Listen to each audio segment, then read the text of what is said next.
I saw a YouTube video the other week. Pretty well-known guys doing it. Obviously, not going to mention who did it, but one of the recommendations they actually had, which don't I don't believe in as a methodology, is that if you're having a low new customer acquisition month and a new customer acquisition and revenue is low, you can just make up for it by sending more campaign emails, right? Um, this doesn't really make sense to me because obviously a lot of new customer acquisition makes up a lot of email revenue. You need that. They're intrinsically linked. So you need more people getting on the email list. You need more people coming into the system to actually make more money from email. That's a given. The other thing is that simply by sending more emails and increasing email volume, like, look, maybe it would work if you were only sending one email a week and then you upped it from there. But if you're doing a pretty consistent sends with really good cadence and frequency every month, like maybe we're talking two or three a week, and then you try and send even more than that, you're probably not going to convert more people. You're not going to convince or persuade anybody to buy more of your products, even if they weren't thinking to. What may happen is that you're going to see attributed revenue to email increase, but overall business revenue is not actually going to have a positive effect on the attributed revenue. You may see increase because just more people are seeing the emails, more people are opening them, and then later on they're buying, and then Klaviyo's attributing that sale to an email. But the big issue there is that just because somebody receives an email, like, if I received an email, why would I buy if I actually don't need the product right there and then? If there's no need for me to buy again, if I didn't have a good experience with it, if I didn't see value in it, if it's not the right timing for me to top up, then just getting more emails is not going to convince me to buy more product, which also sort of falls into this notion or this preconceived idea that we have this big influence over creating repeat purchases, which we really don't have, right? So I think the real question, is not just should we send more emails is going to make more revenue, but you probably have to try and test for like actual incremental revenue. And like the only way to do that is in that 1 month is actually create a proper holdout test and go, all right, half of the people, they're not going to receive the increased amount of emails, and the other half, the other group, they will receive the increased frequency in emails. And then we're going to have a look at both of those groups and actually see the purchasing data that comes out of them. Like, did group A purchase more or less because they received more or less frequency, or did they not, right? Because otherwise it just doesn't make sense. So like, yeah, what are your thoughts on that? Yeah, so I think that there's several things that you covered over here. And one of the things I want to talk about first is the part about sending more emails to get more revenue. So it can be true, but then there's also a limit as to how much you can be sending, and like what's the point, right? Of resistance for your customers, because there's some times where you can be sending, let's say, 12, right, a month, and then people are making a certain amount of, like, let's say you're bringing in about 8,000 per campaign, and then you increase it to 15 per month, and then the revenue per campaign actually decreases.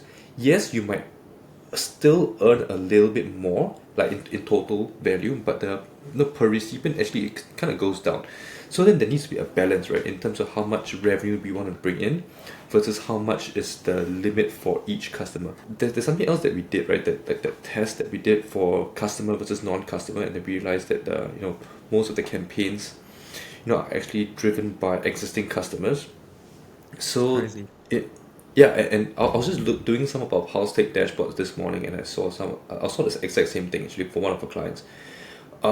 We sent it to extremely high engaged one, so it was a 180-day engage, people who clicked but did not purchase. So these are 180-day prospects, right? They clicked but did not purchase, and this was about a segment of about 9,000 people. So 9,000 people clicked but did not purchase, and they were engaged prospects. But the entire engaged prospect segment was about 50K. So 9K out of 50K actually clicked. So it means the rest of the, technically in the definition, would have been purely just open, but they didn't click.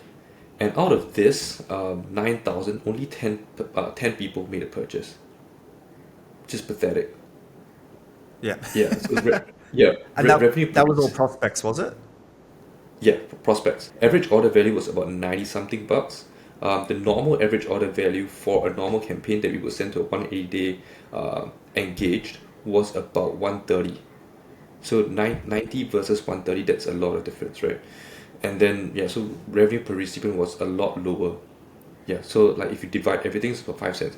So then, it kind of begs the question, how much resources are we going to allocate to prospects at this point?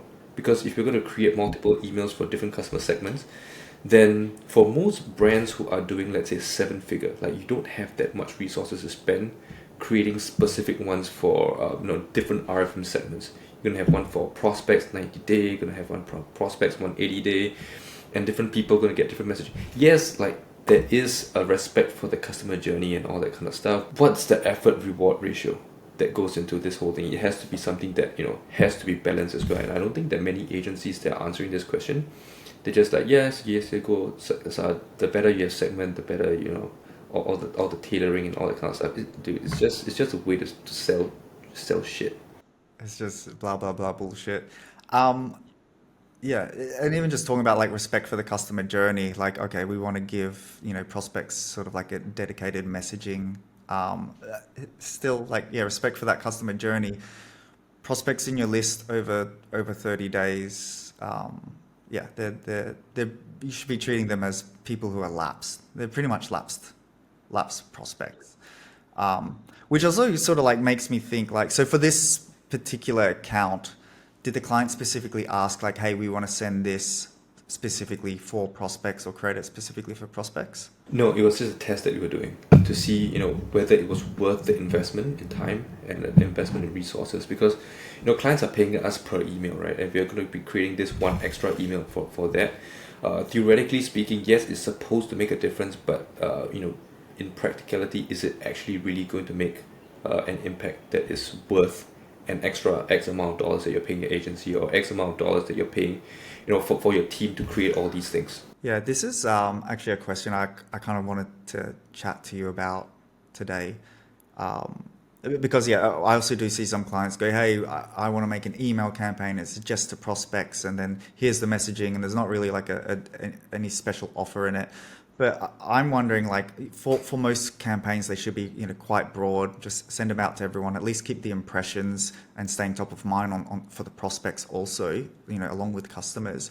But I think we should be a little bit more strategic, a bit more laser focused with the way we do a prospect campaign, or that brands do a prospect campaign, and that it should be, let's say a prospect's nearly hitting that 30-day mark and they haven't purchased. We know that the chances of them purchasing is just going to dive off a cliff, right? And just be obliterated.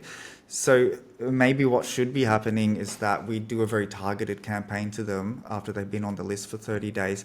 And it would have to be smart, but we'd have to offer them a very juicy discount, something where they will see value in the product because it is such a big discount. Because it's kind of like a die or buy, or buy or die, that term you hear. It's like either they buy now or they're forever gone. But for this to also happen, you need to talk to the brand, you need to understand the unit economics and be like, okay, what can we offer them that isn't like 10-15% that you usually do, and we can beef it up to 20-25%, right? But we're still protecting your margins, because what is the point of having this shitload of people on your list? I've segmented some of the accounts, and I can see that like 80% of their list is prospects, right?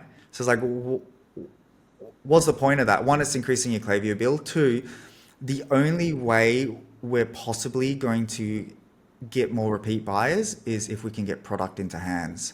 And then if we're not actively trying to do that with a very smart strategic campaign, with a juicy discount to these prospects before they hit that 30-day mark, then it's a huge loss. Right? They've paid to get these people on their list. They've paid to acquire them, get to them to the website.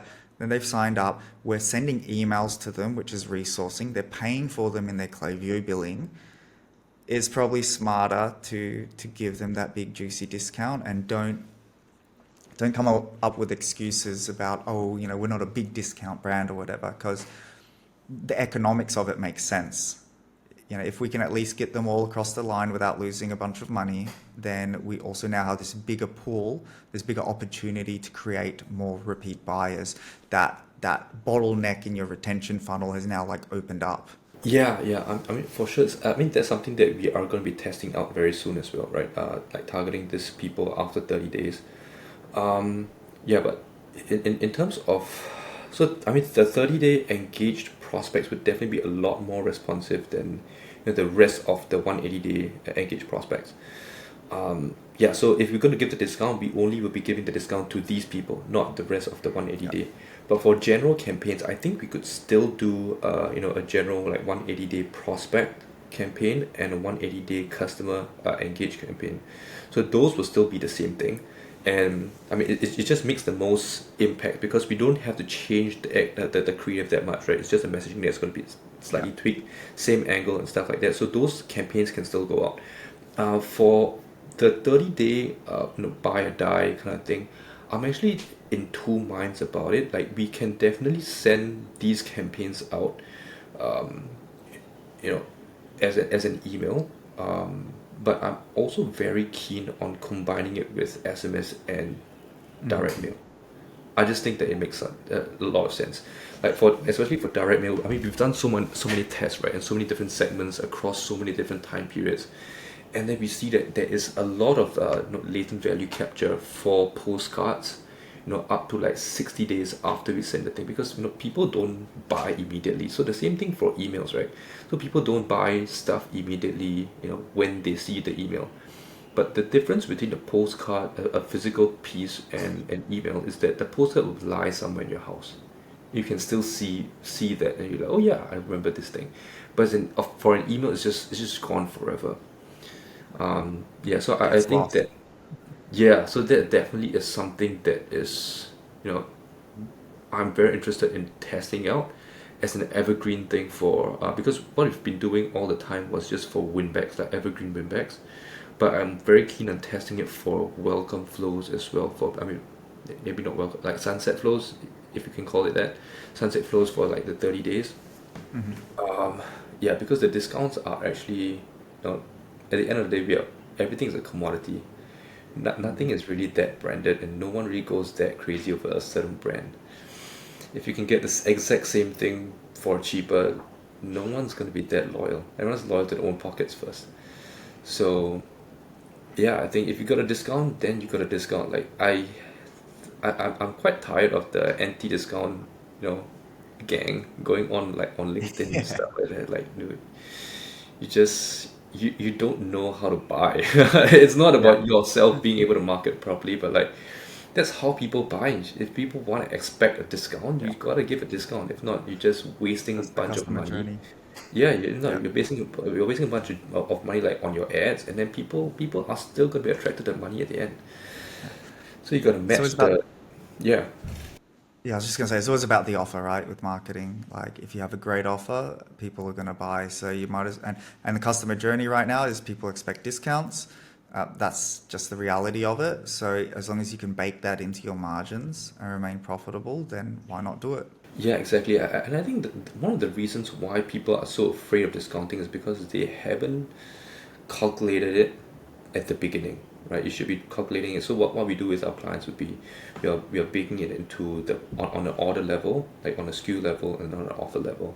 So as we compile everything together, we already know what is the baseline profit margin that we are expecting, and then we work with whatever ad agencies to say, okay, because of however much that we are factoring into this, you can only you have to hit a certain ROAS of this, right? Or you cannot exceed a certain CAC of this. If not, the company will not be profitable. But I think most of the people who are going on the anti-discount campaigns, right, aren't thinking about this, which doesn't really make sense to me. Yeah, absolutely. I like that. I also like your little the motto. People are loyal to their pockets. They're not loyal to brands, right? And it's true, right? The landscape is so competitive. Everything is a commodity. it's very hard to find a new product category, right? Where somebody is selling something that nobody else has and that has a very, very unique mechanism or selling proposition. You can basically find the same thing elsewhere in 100 other places for a very competitive price with just as much social proof as you and a sexy website. And yeah, so it makes it very, very tough, which is also why, yeah, you have to make that really strong sales conversation and sales pitch very early on when they're at their highest intent. Yeah, I'm not sure about what the scape is in other countries, but there's this brand that's been up and coming where I am, like in Singapore, right? It's called Hydro Flask. Have you heard of it? I know Hydro Flask. Yeah, so Hydro Flask has been it's just been like going crazy with all the girls over here because of the nice colors and stuff. And then girls will be buying it for their boyfriends, they force their boyfriends to buy it. So it becomes like the newest in thing. But then there with a brand, right, it comes a lot of knockoffs as well. And all the marketplaces, so the common marketplaces where I am would be Lazada and Shopee. And there are like 50 plus different knockoffs that are available. At like, and if let's say a Hydro Flask for like a 900 ml is going at like 60 plus bucks, there are Hydro Flasks going at 15 bucks. And it looks exactly the same, right? So then Works the same, yes, everything. there is definitely a conversation about, yeah, but then the brand is a high quality and stuff like that. True, but then no one else knows. So essentially, are people really that loyal to the brand then? No, they're not. They just want the brand because they want to be included in the hype, right? But they're not actually loyal to you. They just want this exact same thing, and they want exact same thing for a cheaper price. And if price sensitivity is such a huge thing, then you have to be able to match it. And if let's say now you can bring your price low enough, and let's say you're doing it at 40 bucks, right? 40 bucks versus someone who's selling at a knockoff at 15 bucks. Then the price differential is $25 would make people think, oh, okay, so am I willing to spend extra 25 bucks for something that's original and I know for sure it's a much higher quality versus something that is a knockoff and like it is completely unknown, right? Then people will have different conversation at this point. Then yes, now whatever's happening will be on a quality kind of like not on that grade, right? Rather than just purely based on price. But if you set your price too high and you anchor it all the way there, you rule out a lot of people. So it depends also on like what kind of market that you're going for. For most people, they're still trying to go for volume. As much as you say, yeah, I'll serve the premium market. like no, if you want to serve like the super high end market, people are not going to be buying this type of water bottle. They'll be probably like, they get some kind of special, whatever bottle, right, elsewhere, and then you just pigeonhole yourself. So if you still want to maintain a certain amount of sales volume, you have to be able to make the price low enough. Otherwise, you just die. Yeah, yeah. You're gonna increase that TAM. Um, cool, cool. One other thing I want to talk about, which is funny because we're an email marketing agency, but I think it's this idea with a lot of email marketers and especially copywriters in e-com, but also like email agencies where they think email is like 90% to do with why a sale happened, right? So they think their emails actually persuaded somebody to buy. They think the copy they created made somebody buy. They think it was the design of the email. I've seen people say, the CTA, I changed the words in the CTA and now, what do you think more people are going to buy, right? And I'm just looking at it and going, no. And I replied to somebody on Twitter recently. I was like, buddy, the word in your CTA is not going to make me decide to buy or not, right? And he was like, yeah, it will. It's super powerful, right? They think it's some sort of like the marketing angle they did. But the truth is that email probably has less influence on the sale than you think. So, even when you think about it yourself, like when was the last time you read an e-commerce email and it actually persuaded you to buy? That's not the customer journey. You actually have to be in market. So the timing has to be right for you to buy. And then what happens is that you click, and then what you spend most of your time on is actually the product page. The email was just like an impression that reminded you of the brand. You're in the market. It drove the click. And I think the biggest thing I could think of to sort of prove this point is if you go look at any email campaign that you send out, and maybe you're doing a very specific product highlight, you're highlighting product A. If you go into that email data and then you go to who converted from this email and you look at the 50 people who converted, 90% of the time, probably 99% of the time, the most orders were not for the product that you were featuring in that email. You'll see that people were just ordering heaps of random stuff on the website. So it's not like you were highlighting this product and somebody was like convinced, holy shit, this is amazing. Look at the benefits. Look how it compares to everybody, all the competition on the market. I'm going to go buy this. No, it's there. They're probably a current customer. They've experienced your product. And what you've done is, marketing is just kind of like getting in front of somebody and saying, hey, we're here, we're still around. And then what's happened is that they've just gone and bought whatever they want, right? Yeah. I mean, if we think about, again, right, everything at the end comes back to the customer journey, right? And if we think about ourselves and how we discover a brand, which, for most brand.coms are mostly about brand discovery, right? So what creates the desire, and marketing is essentially based on desire, right? Desire creation or desire capture, right? So if there'll be the demand capture and the demand creation, demand capture. So the ad creative is what creates that desire, right? It evokes that emotion, it makes people interested, and then they head on to the landing page or the product page. And this is where the sales pitch happens. This is where some of the convincing happens, right? You're persuading people, with all the technicality of how the product works and all that stuff. So the product pitch is where the pitch happens, and then people start looking at reviews naturally. No one stays on the product page and then immediately goes, oh yes, I'm going to buy right now.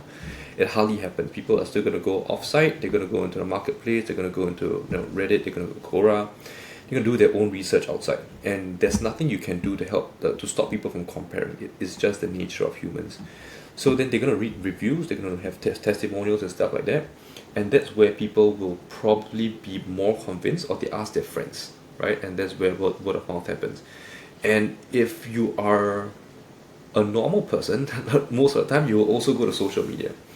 You start looking at their page, and then there's been like a long time where people keep saying, followers are like vanity metrics and stuff like that. No, it's not. Mm-hmm. It's not anymore. Like, people still trust a brand with like 30k, 50k, 1 million followers compared to someone with like 5,000. Right? So you go to social media, you look into the comments, because that's where it's completely unfiltered, right? You can't control it. So people get reinforced on social media. But even if it's an ad, and then they comment on ads, like, that also helps people, right? And then the email or the SMS purely is the reminder to buy. That's it. And that's where the attributed revenue comes in. And it's not that you actually persuaded anyone to do it. At most, like, they were like, oh yeah, I forgot that there was this product that existed. I click onto it, I go back to the product page, I get reconvinced again that this is the one, and then I purchase. But then none of the sale happened because of the email at all. Yeah, exactly. They had to be in market. They needed a need for it. It had to be the right timing, and yeah, it just pretty much acted as the reminder. And then, yeah, mostly selling on the product page. And also, kind of like what you mentioned, sort of reminds me of attribution. Something else that we could probably talk about is someone clicked on an email, right? But they went to the product page. The product page has so much to do with converting the sale. That's where a lot of the research happens. But then they go to other places to research. They'll ask a friend. They'll ask their wife, what do you think about this product? Should I get this product? Like, am I spending money frivolously, or is this a good use of my money? Which, yeah, is another sort of funny thing, that the fun game of attribution. Like, you can watch a podcast and they mention a product, so you go directly to the site and you look at the product, but you're still watching the podcast, so you leave the website. The next day you see an ad, you click on the ad, you go back to the website, you do the quiz, give them your email address, add it to cart, but then you leave the website. You get some abandoned cart emails, you click on them, and then you're looking through, and then you're like, look, I want to think about it more. You go ask your friend, you go ask your wife, and then you sort of forget about it. And then the next day you see an ad from a competitor, but seeing the competitor's ad, you get reminded of the original brand you're looking at, and then you go back there and then you make your purchase. And then it's kind of like, where does that, it's where do you attribute that sale from, right? And then if you're tracking attribution from whatever Facebook, 1 day, 3 day click or whatever, it's not going to give you a full picture of the customer journey, which is why it's so important to understand why somebody purchases over what did they click in the last 3 days and then made a purchase. Because what does that help inform you with, right? It's just like, we're going to spend more money top of the funnel in Facebook ads, or let's spend more time in TikTok. But what's more important is actually figuring out what brings in quality audience, and then also tracking that audience to find out, how quickly do they convert, how much do they spend, how much do they repurchase, do they naturally retain themselves? So what are your thoughts on the war of attribution? I think that there's attribution is never going to be 100%. Like, it's impossible to be 100%, right? So I think that attribution platforms have a place, and they definitely can help with determining like how much of a split in your budget that you are going to allocate, right? But then it shouldn't be a guiding principle for anything at all. Like, it shouldn't dictate how much you spend all the time, right? Because there's a concept that I learned from this guy called Chris Walker, like back when I was doing B2B. He coined this term called dark social. So in B2B, the entire customer journey is extremely complex, right? There's a lot more levels that go into it. So, but the same thing is happening in B2C right now as well. So dark social, like with the advent of like reels and stuff like that, and like long form TikToks, people are sharing shit so much in the DMs, and you have no idea. There's no way for you to track it at all. And most of these people never ever have seen your ad. They saw it because they were referred to by a friend first, and then because of that they went to your page, and then your ad was able to hit them. It's not because your ad found them first, right? So for these people, it's, you end up thinking that your ad is performing a lot better than it is, but it's actually because of someone. It's because of word of mouth. And then there's another thing that you mentioned about the quizzes. Quizzes is the same concept that happens with SMS. Quizzes, you will see in your flow that it's attributed as like this person has a lot higher revenue per recipient, or the click is much higher, or the place order rate is much higher, and stuff like that. Same for SMS, right? But the truth is, the quiz is not any more effective than the welcome flow. Neither is it more effective than the opt-in, like your ordinary opt-in, because the entire reason why people are have such high revenue is because there's much higher intent. If you had a low intent visitor, they wouldn't even click on the quiz. So if they already had a high intent to buy, and they're very close to making their purchase decision, the quiz was just a prompt right at the end, like this little nudge to get them over the line. And that's why we see a much higher revenue per recipient. Same thing for SMS, right? If you weren't so high intent and you weren't so willing to buy from this brand, you wouldn't give your phone number so willingly. But then people get caught up with the metric, and then they say, oh yes, because of the channel, because SMS has a higher revenue, I think that I should be sending more SMS, or I should be swapping my SMS collection first before my email collection. But that's not the truth. It's because these people are high intent. So what happens when you start flipping it is that you see a higher drop off, because the low intent visitors end up going out. And yes, there's a difference in terms of, let's say you want to say that you want to get quality people into your list. Fine. But what happens about the 30 days, right, that people are actually in market for? And if you actually knew what they were looking for and why they were looking for, who they're looking to buy all these things for, then you might be able to save some of that in email 1. Right? And let's just be real, like for the welcome flow, email 1 and 2 kind of make most of the money. and after that it's just collecting whatever else is relevant. But then if you're able to tailor it as soon as we can, as early as possible, according to whatever their pitch, their existing lifestyle is, the existing experience of the product is, then we win, and then we push We that back win, into yeah. ads. Yeah. Yeah, yeah, and you get a lot more people if you're doing the questions within the pop-up. So I did an audit like last week, and they had the welcome pop-up. They have a quiz on site, and then in their second email for the welcome flow, they're asking them to do the quiz. And then during the audit and the presentation, I was like, what is the point of this? We've already lost 50% of the people straight away because only 50% of people open this email. And then we've also lost, out of those 50%, we've lost like 95% of the people who opened because maybe only 5% clicked on it. And then after they clicked on the email to go to the quiz, how many people actually filled it out? So you've sent it to 100 people. I don't know, maybe 2 people actually went through the quiz. And it's like, why have you positioned it there? It doesn't make sense. Why don't we make the pop-up collect zero-party data, the pop-up acts as the quiz? Because if you're waiting for people to go to another page for the quiz from the website, or if you're going to email them and go, hey, do my quiz, it's a losing battle. You've just gotten rid of a massive chunk of potential buyers because hardly anyone's going in it. So you might as well do it at that first point of the highest intent where you have the most traffic, where you have the most people submitting their email addresses, and where you can start pitching to them right away, which is straight through the pop-up. Yeah, definitely. I think there's a huge fear about wanting to grow your list as fast as possible.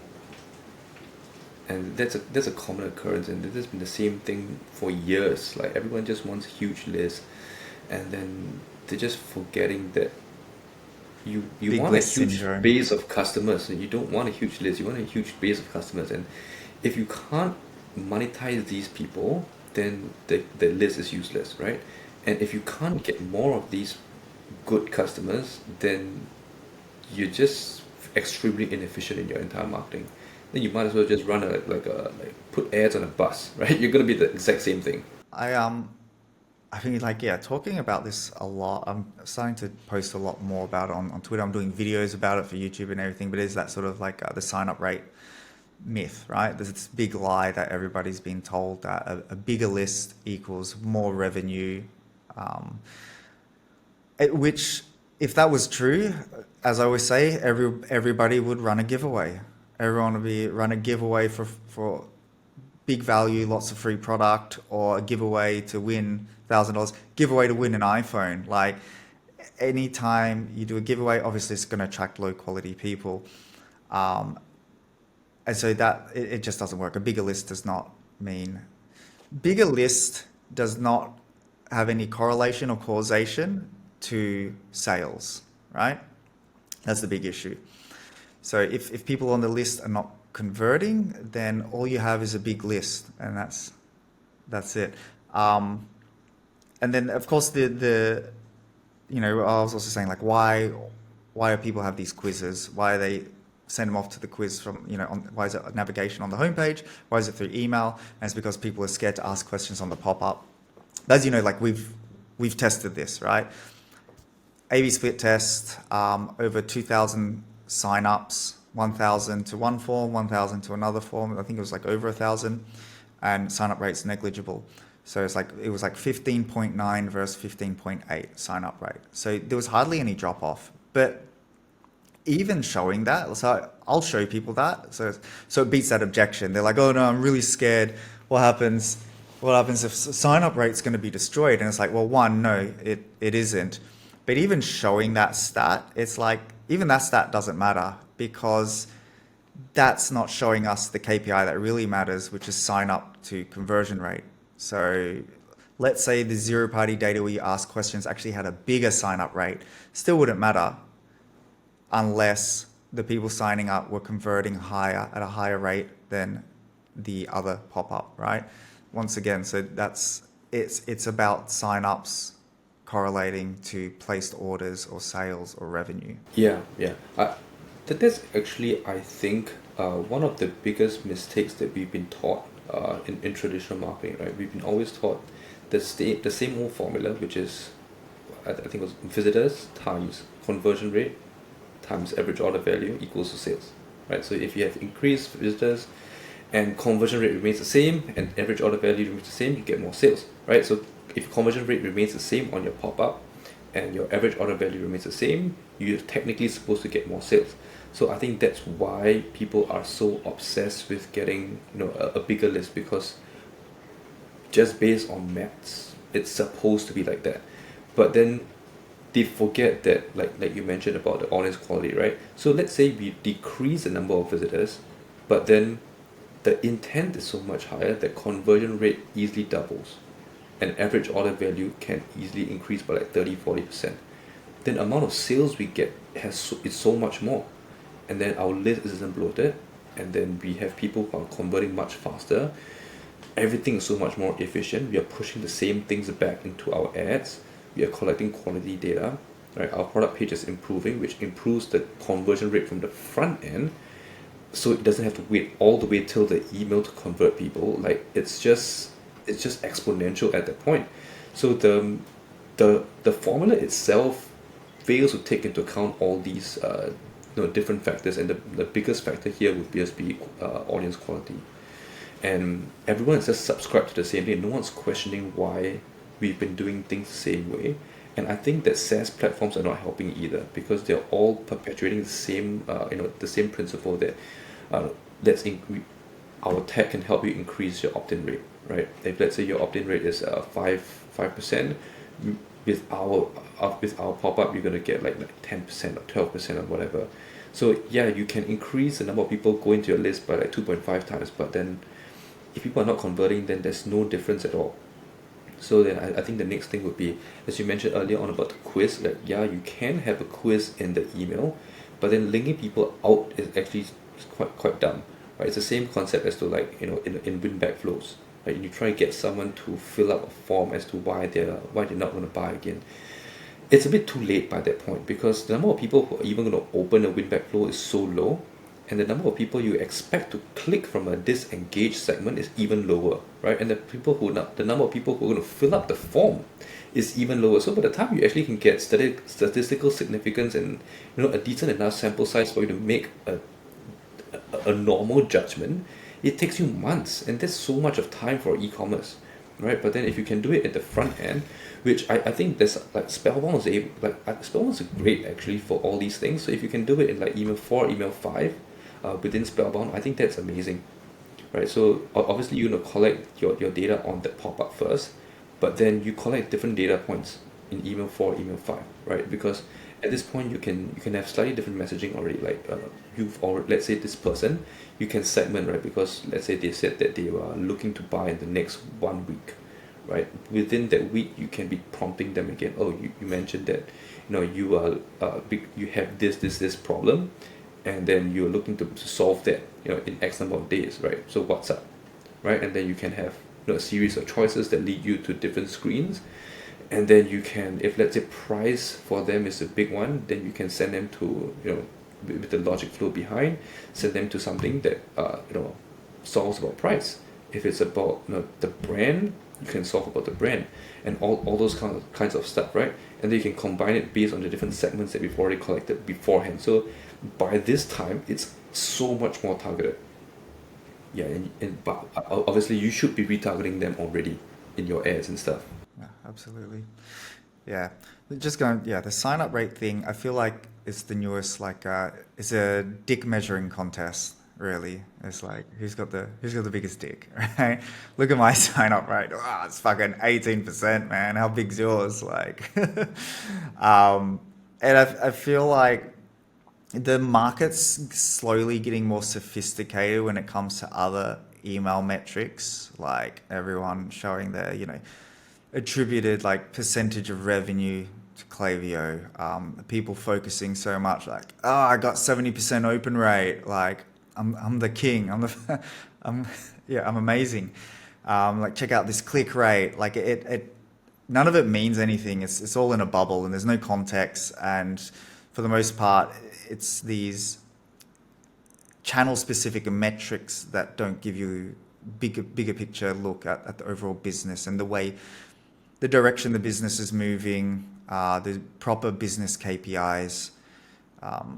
And so I think even though I still feel like there's not great market sophistication around those email metrics, I really feel like sign up rate is like the new cool kid around town that people are talking about. And I'm seeing it. I see it on Twitter a lot. I don't see it as much on LinkedIn, but everyone on Twitter is just freaking hammering it. And I'm trying to be the voice of reason. I don't think it's getting through to anybody though. But I'm making like heaps more content around. I'm doing videos. I'm going to do videos about it today, which will go on YouTube.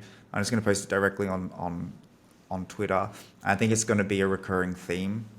I think a lot of the zero-party data stuff is going to be a recurring theme. The sign-up rate to conversion will be a recurring theme, which also sort of leads to getting that conversion as quickly as you can and getting more product into people's hands as quickly as you can as a way to increase the maximum potential of retention that you have and the size of the pool of current first-time buyers that can be repeat buyers, because no one's going to be a repeat buyer if you can't turn them into a first-time buyer.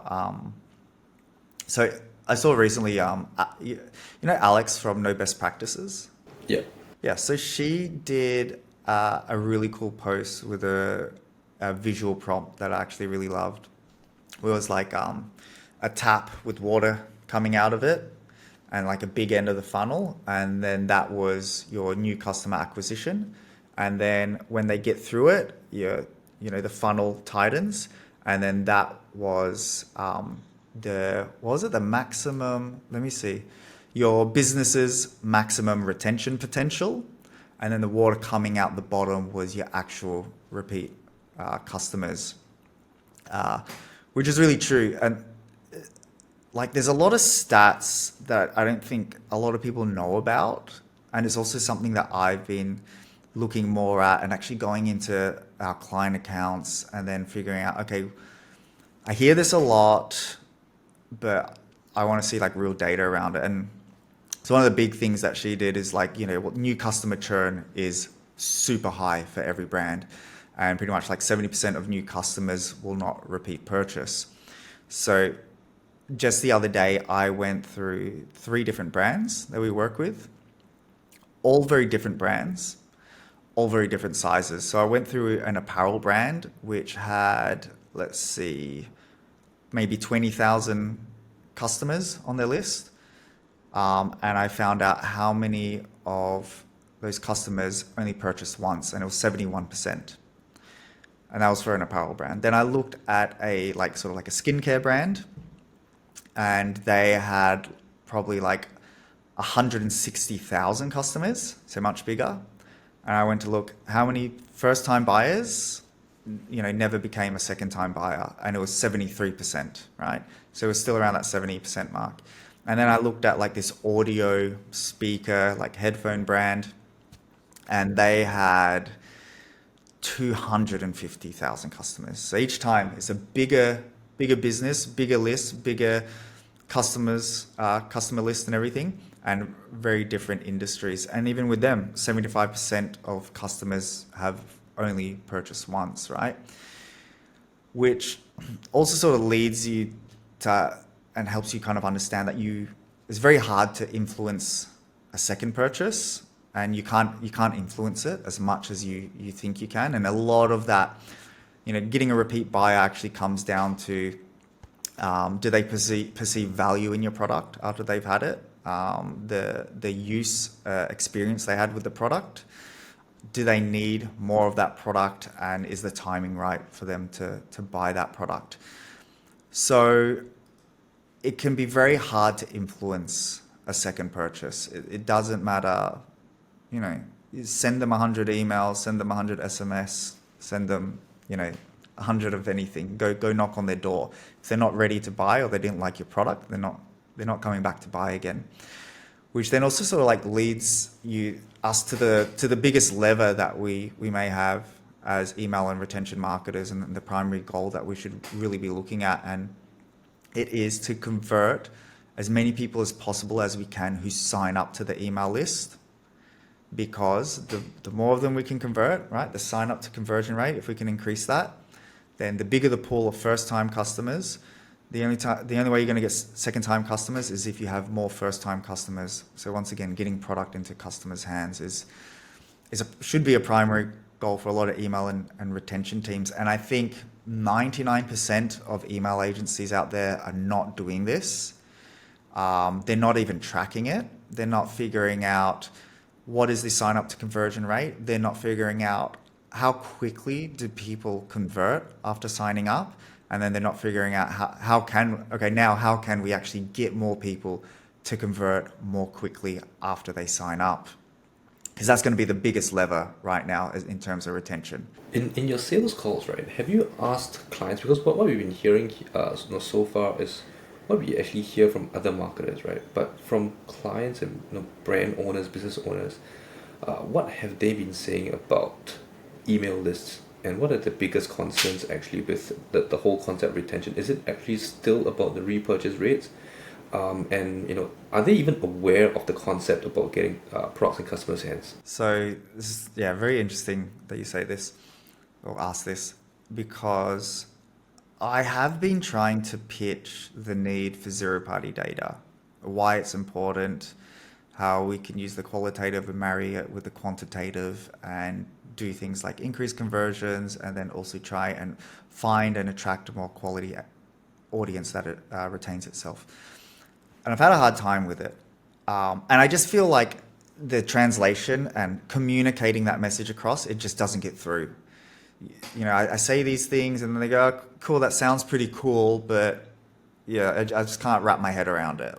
Or even I can, but I've heard LTV 100 times, right? It's marketing, it's impressions. They've heard LTV 100 times. They've heard, I got to get a loyalty program 100 times. I got to try and get more one-time buyers to become second-time buyers. And that's just, they're blind to anything else. They don't want to hear it. So what I've actually been doing probably in the last 2 sales calls is I've now been going into the account and grabbing that data. I'm saying, look, this is how many prospects you have on your list. 90% of the people on your list haven't purchased, right? That's a huge pool. Secondly, I'm like, look at your first time to second time buyers, right? Here are the segments from your actual account. Here's why it's important that we need to start moving prospects into first time buyers, because that's going to have a trickle down or waterfall effect on first time buyers becoming second time buyers. And that's how we're going to increase your LTV, instead of starting at this end where you're pushing a rock up a hill, right? We're trying to force somebody, we're trying to twist their arm saying, oh, you bought once, buy again, buy again, buy again. It doesn't work like that. That's, in an ideal world, that would be fucking fantastic. But it doesn't work like that. The stats prove that it doesn't work like that. Look at all these accounts that I have of all different sizes and all different industries. It's, this is going to be your biggest lever. So I'm slowly starting to build a bigger and better case through all my pitches and spending more time focusing on email acquisition and turning subscribers into customers, because I think it's the biggest needle mover for brands working with us, and we want to provide them a service that actually creates performance, instead of us fucking around on shit that's impossible to move, right? What was the other thing I've been showing them? And just showing them once somebody exits a welcome flow, after 14 days or after someone exits a welcome flow, they go into campaigns. Where's all your revenue made from? Is current customers. So we need more customers. That's it. It's black and white. Yeah, funny that you mentioned about the 14-day thing. I think there's someone who was just talking shit on my LinkedIn. And he was saying that you don't need to send so many campaigns because he was creating more flows and his flows could do lots of stuff. And then he was talking about how his flows have birthday flows and VIP flows and long sunset flows, and I was like, dude, like by the time you get to that point, right? Like birthday flows on its own don't create any form of revenue. It's supposed to be an incentive for customers. It shouldn't be a pitch for to sell your products. Same thing for VIP. VIP, like at this point, people are going to buy anyway, right? Giving them a discount is an incentive. It's not a push to buy. Like again, it's not a push to buy. So the entire concept of why people do send emails, right, is completely flawed. Um, the intent is all wrong. Same thing for even replenishment flows. Like most of them just send plain emails and like down to your last drop, right? And it's the same thing. Like every single brand says the exact same thing, but then it's not tailored to the current lifestyle of the person.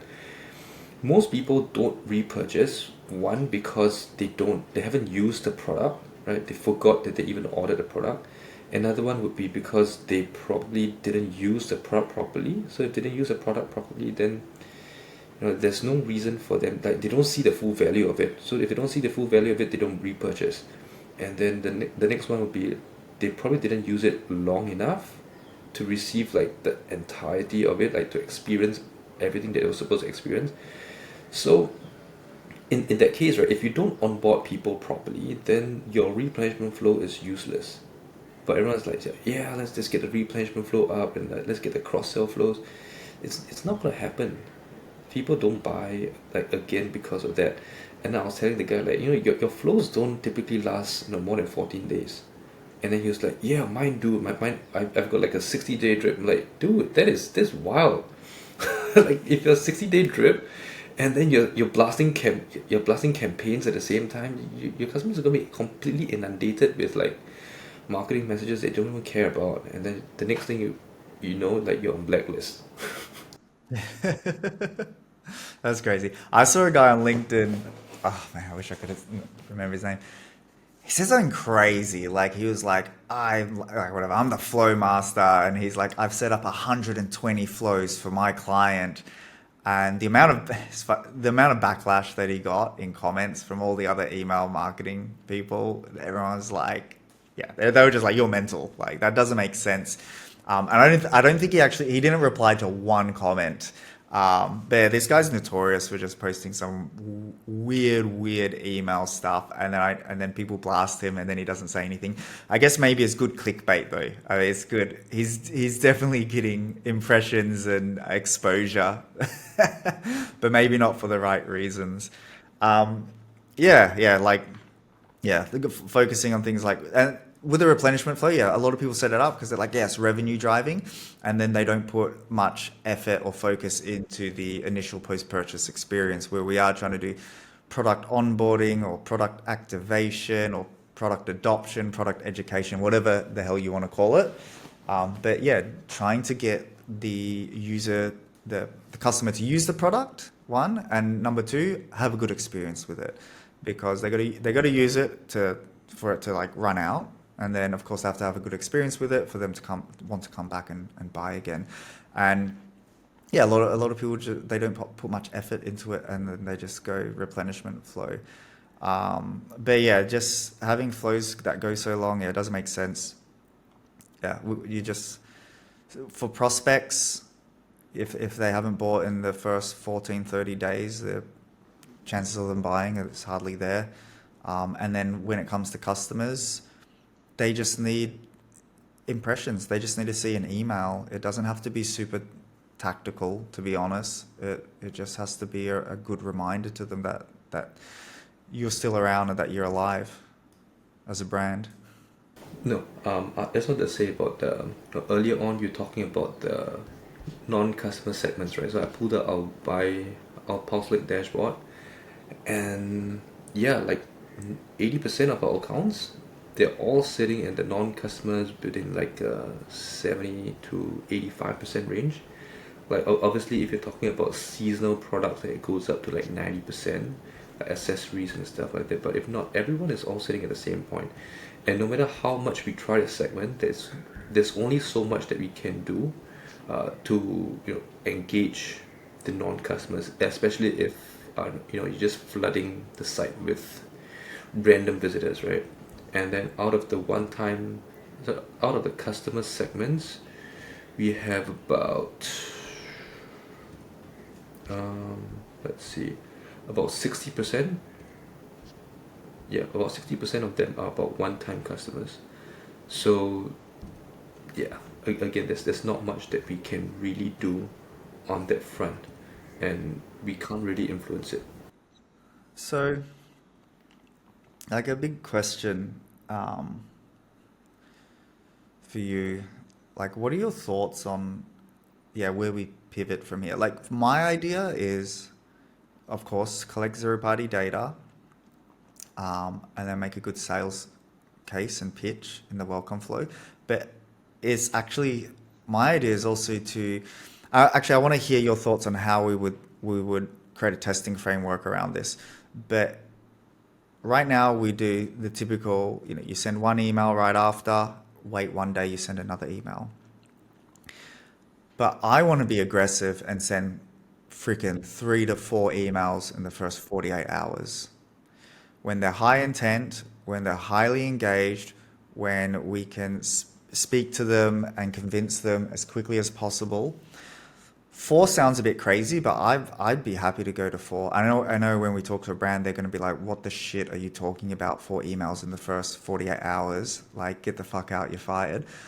Which is why I really want us to be able to test it, right? Like, and not obviously not a test like, "Oh, look, the welcome flow made more money," but has this changed the split for the customer segments, uh, over the past 30 days, where Flow is just sending, one, each day, and then this one sent 3 or 4 in the first 48 hours.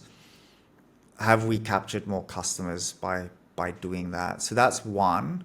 And then, of course, the other one is what we talked about earlier, where we should think about, we send out, maybe we're sending out a normal promotional email or just a product highlight to who we usually send to everybody, a broad segment.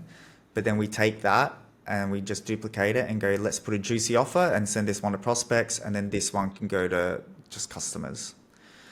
But what are your thoughts on the welcome flow idea, and how are we going to get data around it so that we can show brands, no, no, no, no, we're not crazy people.